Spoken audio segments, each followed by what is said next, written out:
क्या नाम है भैया आपका? पप्पू सतीश चंद तिवारी और पप्पू।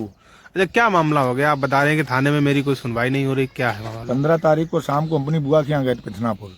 वहाँ से जब हम वापस आ रहे थे तो राजेश शुक्ला वगैरह ने अपने घर के सामने में घेर लिया और लाठी डंडों से पीटा। जब हम थाने गए तो मोनू साक्या ने हमें थाने से भगा दिया। HSO मोनू साक्या ने हमें थाने से भगा दिया। भगाने के बावजूद फिर हम सीओ साहब पास गए। सीओ साहब ने फ़ोन किया इनके पास, इन्होंने हमें बुलाया 3 दिन तक लगातार, ये बुलाती नहीं, विवेचना करने नहीं गई।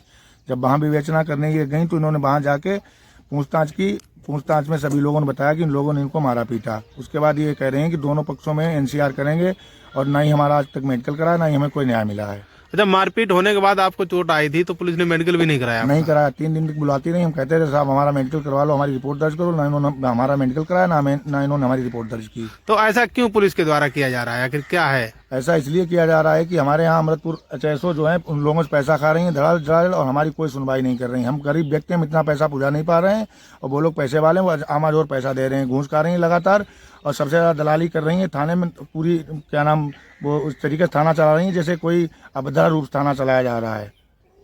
तो ये लगातार अमृतपुर जो थाना अध्यक्ष हैं कहीं ना कहीं शिकायतों के घेरे में हैं जी। तो इस पर तुम्हें क्या लगता है किन का संरक्षण इन्हें प्राप्त होगा? इनको इनके पास कई एक दलाल लगे हुए हैं हमारे क्षेत्र के, वही दलाल पूरा थाना चला रहे हैं। ये समझ नहीं रही कि मैं यहाँ की थाना अध्यक्ष हूँ, मुझे थाना अपने तरीके से चलाना चाहिए, लेकिन थाना दलालों के ऊपर चला रही हैं।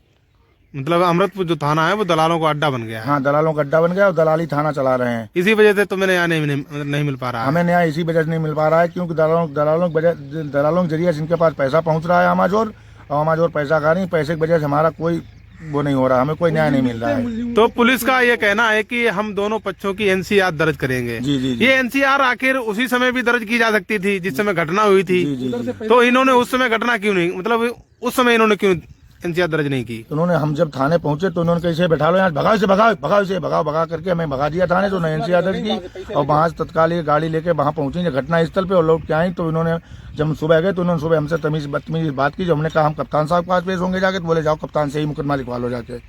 अच्छा, मतलब इस भाषा का प्रयोग करते हुए कहा गया कि कप्तान के ही पास मुकदमा लिखवा लो? जी जी जी। अच्छा, तो अगर यहाँ से आपके मतलब मुकदमा दर्ज नहीं होता है तो आप इसके आगे क्या कदम उठाएंगे? अब जो हम जहाँ उच्च अधिकारियों के पास जाएंगे, मुख्यमंत्री के पास जाएंगे, हाई कोर्ट जाएंगे, IG DIG के पास जाएंगे, कहीं ना कहीं तो न्याय मिलेगा ही कहीं न कहीं से। ठीक है सर, ठीक।